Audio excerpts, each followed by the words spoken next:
오늘은 창세기 32장 21에서 28절 말씀 야곱의 야복강가의 기도에서 보시면서 기도의 능력에 대해서 같이 보시겠습니다. 기도는 깨어진 관계를 회복시켜줍니다. 20년 전에 야곱은 젊고 야심만만하고 힘이 있었습니다. 어머니와 작당에서 형과 아버지를 속이고 장자권을 손에 넣었고 하나님의 축복을 손에 넣고 또 생명을 위해 삼촌의 집으로 도망가서 베델에서 하나님을 만나고 단을 쌓기도 했었습니다. 삼촌의 집에서 아내를 얻기에 14년을 일했고 6년 동안 10번이나 속임을 당하는 그런 날들을 살았습니다.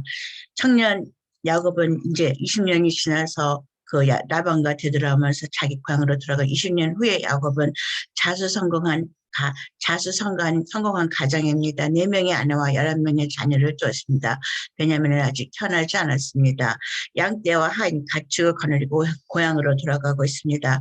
행복하고 자신만만했었고 즐거웠던 순간들일 것입니다. 그런데 에서가 400명의 군대를 거느리고 자기를 마중 나온다는 얘기를 들었을 적에 꿈이 깨지고 생명의 위협을 받는 소식을 듣게 됩니다. 야곱은 여전히 20년 전에 자신의 속임수를 기억하고 있습니다. 죄가 여전히 따라다니고 있는 것입니다. 우리가 과거에서 해결되지 않은 문제들은 시간이 지나면 저절로 해결되지 않습니다. 과거 해결되지 않은 문제는 시간이 지나도 그 자리에 그대로 머물러 있습니다.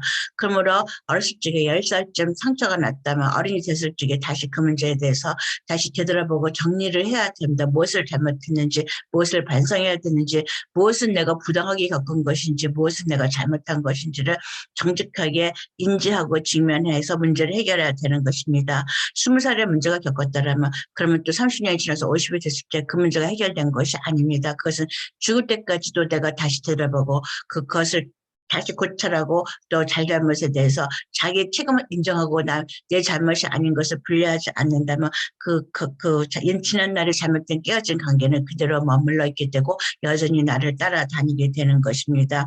시간이 지나서 상처가 회복되는 것이 아니고 시간이 지났기 때문에 깨어진 관계가 회복되는 것도 아닌 것입니다. 20년 전의 일을 어제 일처럼 생생히 기억하고 있기 때문에 야곱은 두려웠었고 자신에 대한 죄 때문에 그 자신의 죄가 가족에 미칠 것을 두려워하게 되고 두 때로 나눠 보할 방법을 간과하고 최악의 상황을 상상하게 되고 뇌물을 줘야겠다는 생각을 하게 되고 또한 야복강가에서 하느님과 기도를 하게 된 것입니다. 야곱은 기도할 때 하나님의 약속을 의지하여 기도했습니다. 9절의 말씀에는 아브라함과 이삭이 하나님 당신이 내 땅으로 돌아가라고 하셔서 돌아가고 있습니다라고 말하고 있습니다. 왜 돌아가느냐? 지금 내가 주님의 말씀을 의지해서 돌아가고 있으니 나를 보호해 주시오라고 말하고 있는 것입니다.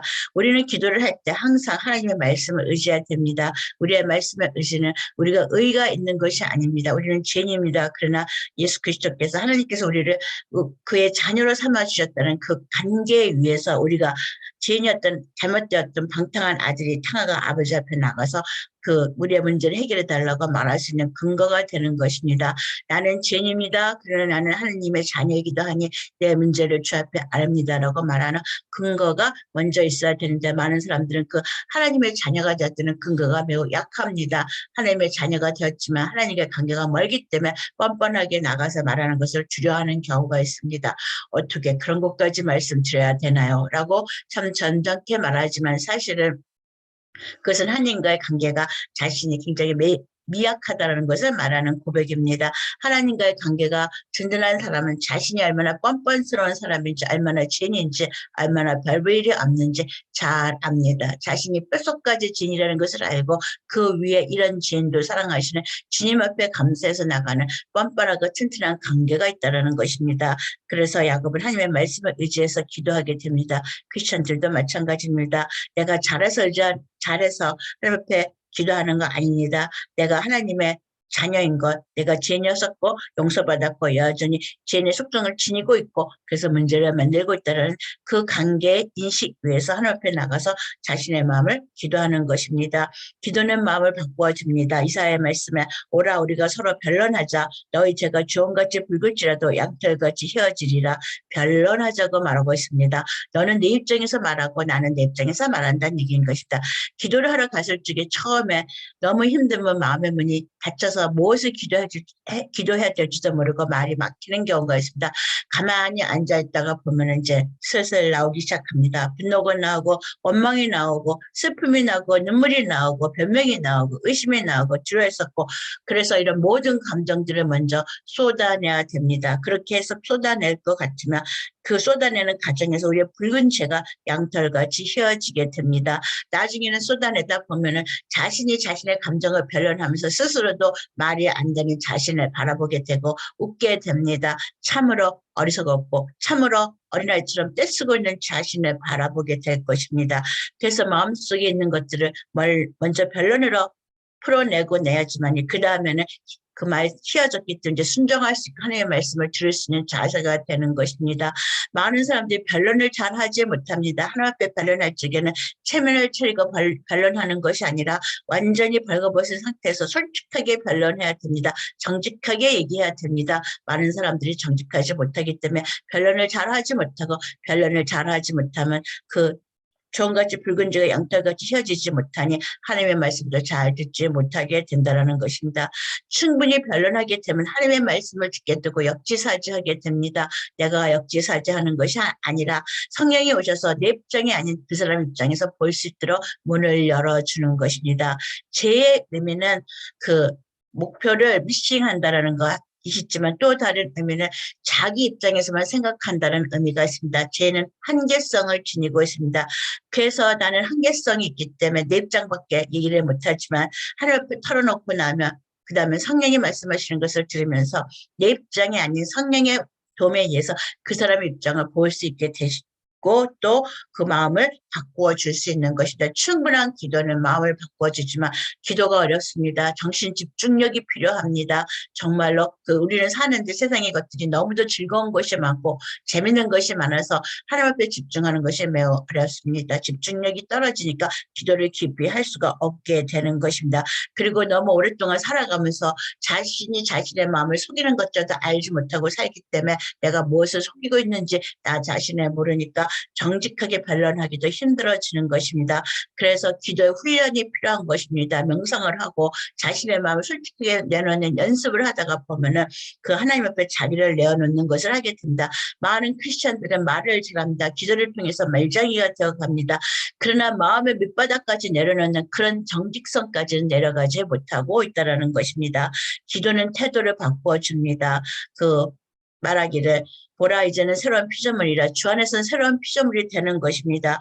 기도는 그 마음을 바꿔주고 그 다음에 태도를 바꿔줍니다. 그전에는 어떻게 하면 형을 피할 수 있을까, 어떻게 하면 자신의 가족을 구할 수 있을까, 이런 생각의 그 관점에서 이제는 생각과 태도와 마음과 이런 것들을 바꿔주면서 형에게 나갔을 때 그는 7번 절하게 됩니다. 그전에는 형의 그 지도력을 인정하지 않았지만 이제는 정말 형의 지도를 인정하고 진심으로 말하게 됩니다.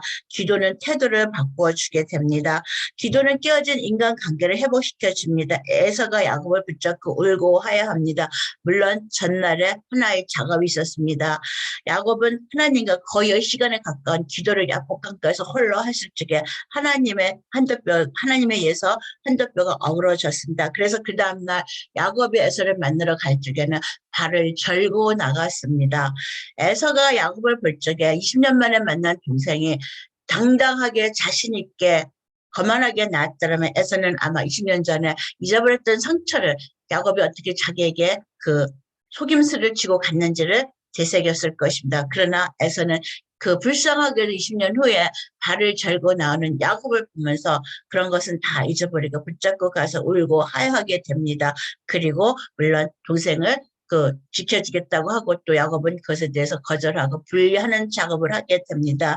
인생의 모든 문제가 기도를 하면 모든 문제가 내가 원하는 대로 해결되지 않습니다. 안 되는 것도 있습니다. 그러나 기도를 하면 문제 해결의 답을 벗어나서 각자 인생에 하나님이 원하는 더 큰 뜻을 보게 됩니다. 저는 그것을 여백의 미학이라고 합니다. 그 여백의 미학, 내가 원하는 것과 하나님이 주시는 것 사이에 있는 그 차이, 빈 자리에 우리와 하나님과의 관계에 깊은 의미가 있고 뜻이 있고 교제하는 즐거움이 있습니다. 기도는 단순히 문제를 해결해 주는 것이 아닙니다.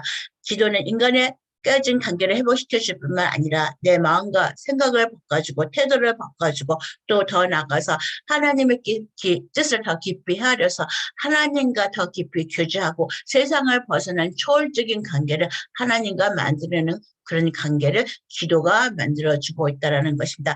기도에 깊이 들어갔을 경우 우리는 이런 것을 알게 될 것입니다. 그런 깊이 있는 기도를 하나님과 그 여백의 미학을 많이 누릴 수 있는 그런 신앙인들이 되기를 바랍니다. 감사합니다.